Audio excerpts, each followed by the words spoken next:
Hello everyone, Happy New Year! In this video, I'm going to talk about the notebooks that I'm using for 2026. If you're new here, my name's Carolyn. I'm an artist and writer based in New York. I make videos on YouTube here about journaling, making art, and really loving the creative process. And I also write a weekly newsletter on Substack called See You, and you can find more helpful posts about finding your own creative momentum there as well. So for 2026, I really wanted to streamline the amount of notebooks that I was using. Last year, I counted that I used 18 different notebooks. A lot of these were very small traveler's notebook type of inserts, so the number is not as scary as it sounds. But even so, in my head, it just felt like a lot to hold. This time, I really wanted to be able to clearly answer these 3 questions for my notebooks. 1 is, do I enjoy using this notebook? 2, is there a particular need covered by this notebook? 3, is this notebook honest to how I operate? These are the 3 driving questions of how I ended up streamlining the notebooks that I'm going to use this year, and I'm excited to show you what they are. For my planner this year, I'll be using the Hobonichi Weeks.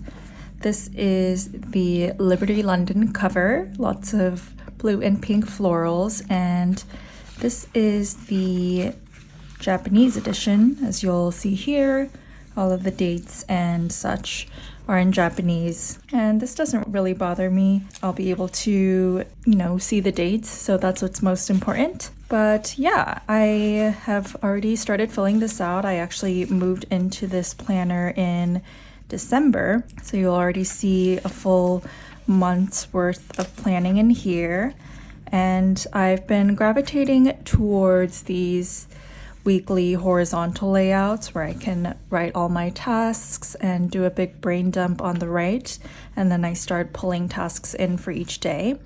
And what's really helped lately within the past few months is that I've been using a dedicated marker to cross off tasks. In the past, I would just cross it out or do a check mark, but I find that using a different color and then at the end of the week, seeing a full week's worth of tasks being all complete in a color is really satisfying and visually clear, how much I was able to get done that week and if I've planned appropriately for the week, all that good stuff. So this so far has been pretty minimally decorated. I'll maybe stick one piece of washi or maybe do a drawing here and there, but it's very much more of a functional planner for me. And then last year I used a traveler's notebook horizontal planner, which is here, which has a very similar layout. It's definitely bigger, but it doesn't have any extra sort of pages. And so I was curious how this would fare with the weeks. So the weeks has monthly views, and what I've been doing for this is tracking all of my workouts. So I'll put that there. And then meal prepping is always something that I struggle with planning. I don't want to overly plan it because I always change my mind on what I want to eat that day or what I want to make. And so here I've just integrated menu ideas for the week and what I have groceries for, and then if I make that thing, I'll check it off. And then habits, I also really don't track habits very much, but I have been integrating these cute Pochito stamps. These are Moomin themed stamps, and so for each one I've assigned a certain category, one for drawing, one for if I've shopped that day, and one if I've done delivery takeout. So yeah, in January so far, I've done a lot of drawing, which is great. And then here I'll put in some goals for the month as well. And then this last section of the weeks has a bunch of pages for notes.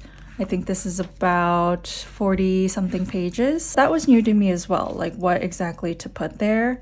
So I've been kind of putting my goals for the year. I've put some year at a glance spread so I can plan better long term. Have some newsletter ideas, video ideas, exhibits to see, dance classes I want to go to, other sorts of long-term lists is what I'm planning to put in the back. Oh, I guess it's actually more. It's actually 70 pages. So I have that feeling of, not wanting to run out of pages, but I actually think it'll be plenty and it will be good. And then this yearly tracker, I don't have a plan for. I feel like I'm not actually that into tracking. I found that it's kind of hard to keep up with over time in terms of like wanting to do a daily habit. So in the past, I might have thought to use this for meditation or something like that, but this year I'm not sure, so I'm just keeping that blank. A journaling practice I started last year when I got my first traveler's notebook, which is right here, is creating a logbook or a time tracking book. So if I open this up, this is the olive cover, by the way, and a traveler's notebook regular size. And I've put some charms on here and here as well. But if we get into it, this is the traveler's notebook weekly vertical undated notebook. And here I put some stickers in the front. And this is the traveler's notebook pencil board that I have. But if we get into the week, so this is a weekly vertical layout and it has the different hourly markers from 7 a.m. to 11 p.m. And I write a quick note of what I do per hour or half hour. And this has helped me so much last year. I think moving from corporate 9 to 5 to then being in charge of my own days means that I really appreciate having a chronological record of all of the things I do. It helps me be more accountable when I've lost an hour and a half to just scrolling or watching like YouTube on the couch. It all goes in here so that I know which days maybe I was lower energy and why. And the sorts of things can help me get out of that state as well. And so this looks pretty bare bones. I've just started this, so we're very much new into it. But if I pull some of the ones from last year, this was something that I used to decorate a lot more. And so you'll see here at the bottom, I would draw tarot cards per day. I would do a lot more stamps, integrate quotes. This was like my main memory keeping practice, which it no longer will be, which is why it's kind of bare bones now. But I just wanted to show you for ideas in case you're curious. So that was the first half of the year, and then towards the second half of the year, you'll see it does get a bit more bare bones. And then here, I have a bunch of stickers. But yeah, my plan for this is to keep this very functional. And this also helps me do daily journaling. If I haven't written in a few days and I need to jog my memory of what I did, I can refer to this. My everyday carry traveling type of notebook is the Midori B6 Slim. And so I am a huge fan of Midori paper. I love the cream texture. And this is the light notebook, so it's only 48 pages. It's staple bound. It's nothing fancy. It's very low stakes, not ever worried about ruining it, but it does help to have this plastic cover, not only to protect it from getting wet, but it also has a pen loop, so this can fit something like a Muji pen really well. So I'll usually travel with a gel pen or something that can fit in here and keep the setup really light. I used to be someone who would bring a whole sketchbook and like tons of pencils and pens and not really actually use them outside. So keeping the whole setup very streamlined and minimal is nice because then I'm incentivized to really bring it out everywhere. So here is a free-for-all journal. I'll do maybe some sketching if it's a day where I have a lot of time to do that. I'll do a bit of memory keeping, make some lists, and then I'll do some journaling in here. If this is the only notebook that I've brought and I'm traveling, then I'll do it in here. It's really a dump for everything. You'll see it's just a very random notebook. And I just really obsessed with the paper, and I think the B6 Slim size is perfect because it's reminiscent of the Travelers, but a lot smaller. I actually stick this notebook inside my Travelers when I'm home. So I have like a whole system with the Travelers actually. So I'll stick this in here into this clear pocket that you can stick onto your cover. So this I'll put here, and then this is my weekly vertical notebook that I've shown you. This is the cardboard insert, and I'll have washi tapes in here wrapped around bookmarks. And then I also have a sticker book in here, and I used to have this separately, but I just found that not having it with all my journals means I used fewer stickers. So having this around helps me use it more. And then I also actually put my weeks in here as well. So the weeks can slide into this cardboard insert, and I put in the back slot. And then yeah, that's I think 4 inserts in here that I put all in one. And so this really is my main, most important journal that consists of 3 of the journals: the Everyday Carry, the logbook, and the planner. One major change that I'm making for this year is to start a daily journaling practice. And so I do usually journal every day, but it can kind of range from stream of consciousness, morning pages type of journaling, to memory keeping, to doing commonplace notes.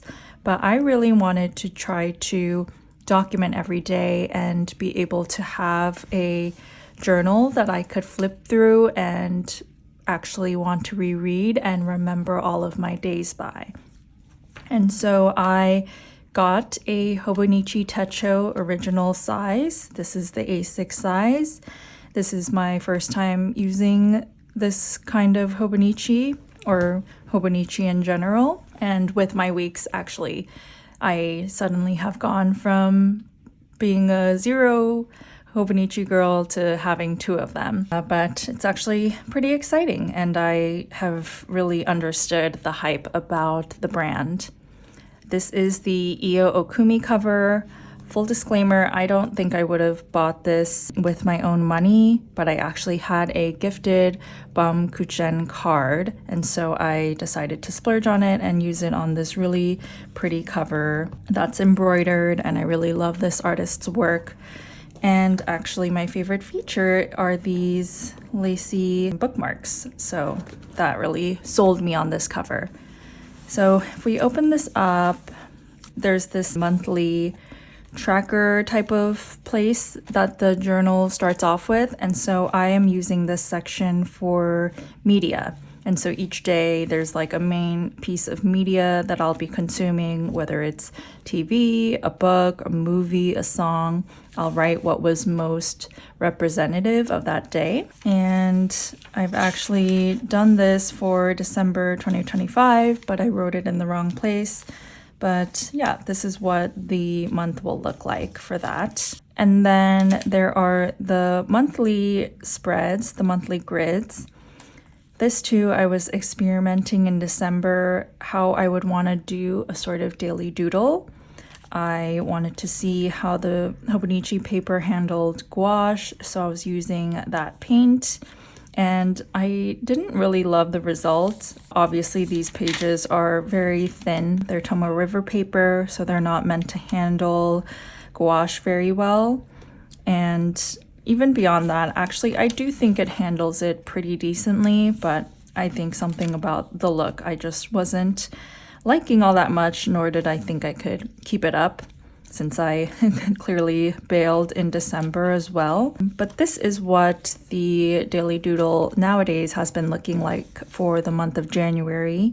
I'll do some drawing mixed with ink and colored pencil and just a prime activity or something representative of the day. I'll do a little drawing here. So I'm looking forward to seeing how that ends up and if that practice changes throughout the year. And then if we go through. Before the daily pages start, I have my vision board in here. So I printed these and pasted these all in. And it's really nice to be able to have a journal where I can see this and be reminded. I also have it printed on my wall, but this is a more portable vision board, which is nice. All right, so we're jumping into the dailies here.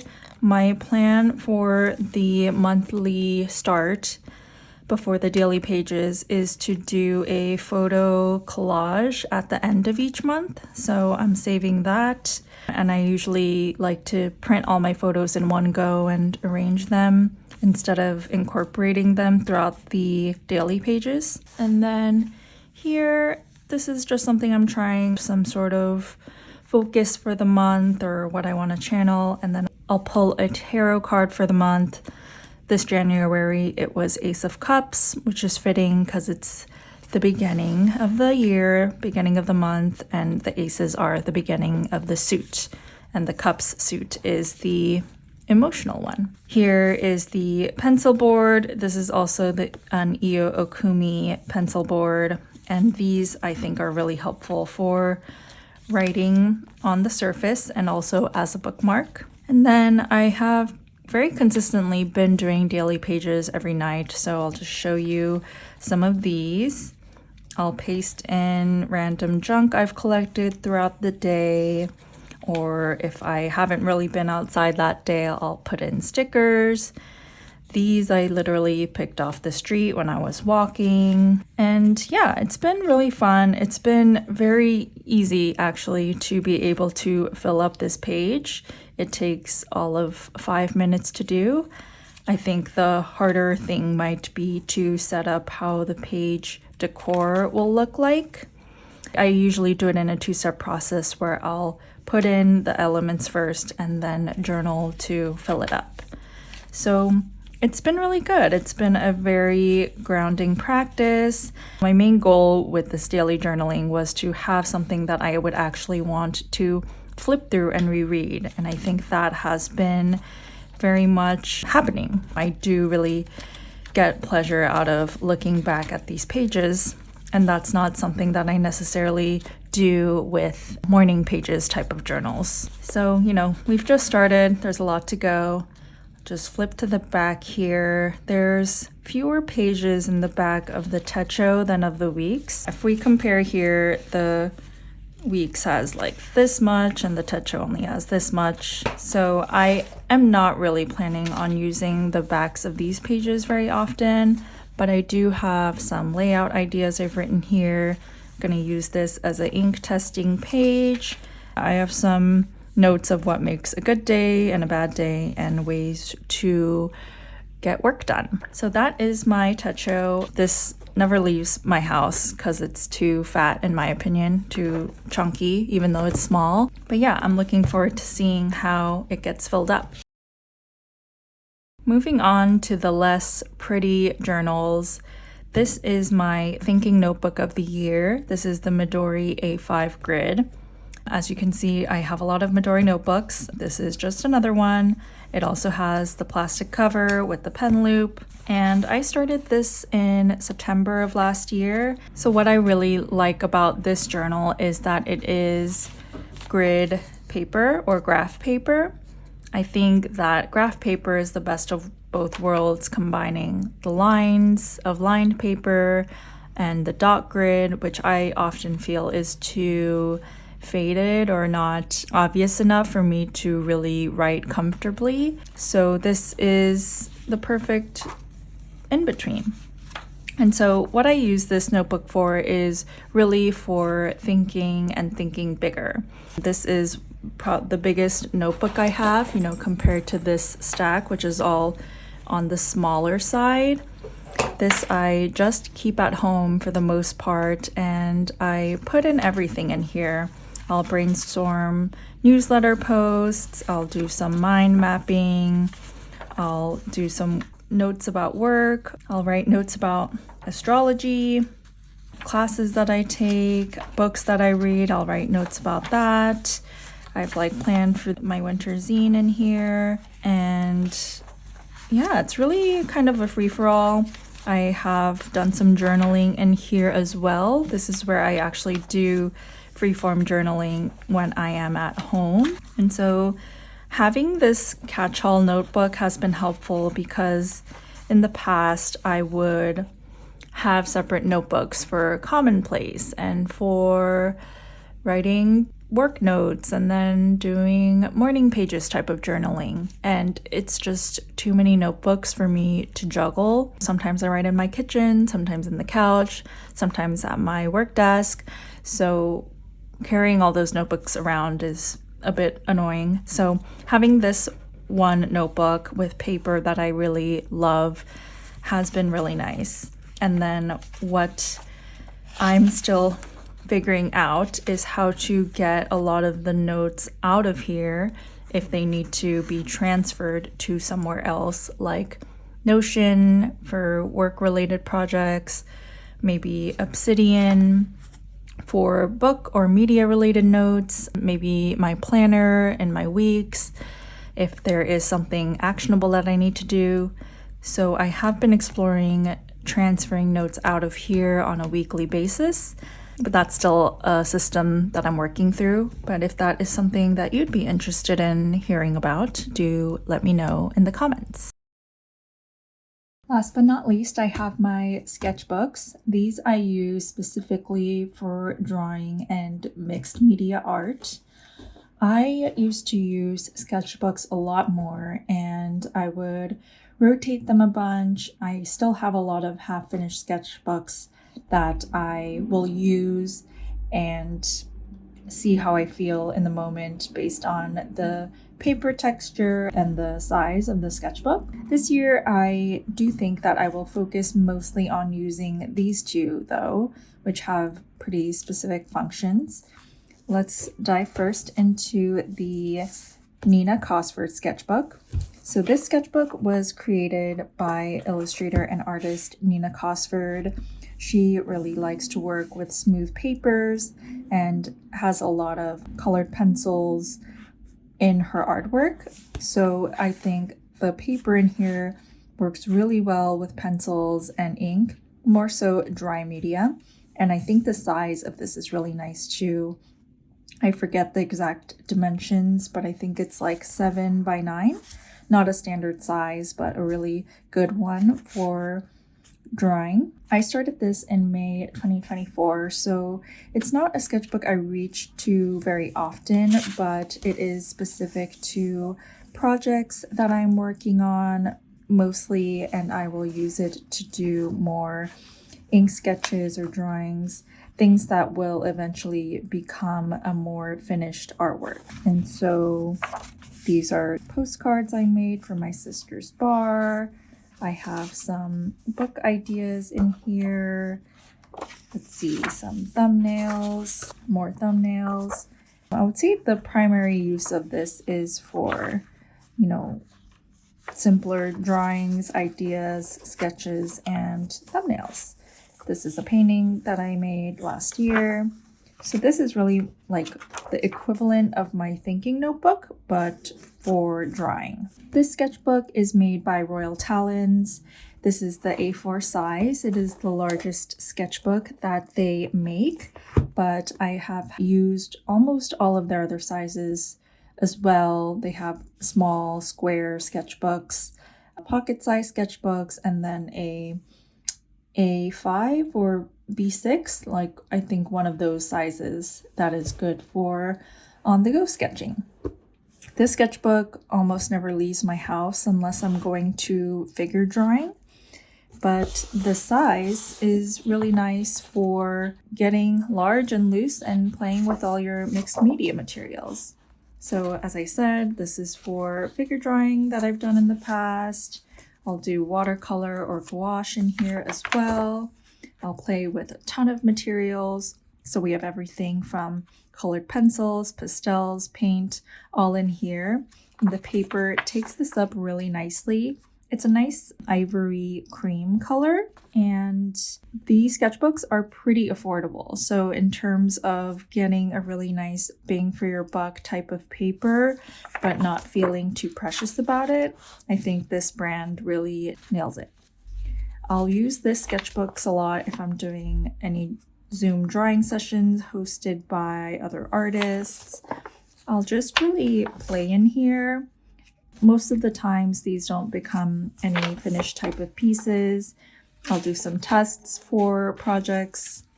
This is an unrealized project that I still haven't finished. And I'll also do some tests for travel journaling and figure out a color palette in here as well. So I think I was doing that for my Pacific Northwest trip. Though ironically, I didn't actually do that many drawings while I was there. And yeah, this is really just my fun play sketchbook. And I'll reach for it whenever I'm not working on anything specific, but I want to play. And more figure drawing. So I do think I'll be in this sketchbook for most of this year. And then in terms of on-the-go sketchbooks, I do think I gravitate more towards drawing in my journal and keeping it more minimal these days, but who knows, maybe I'll pick up a smaller sketchbook again later in the year. All right, friends, thank you for watching this video.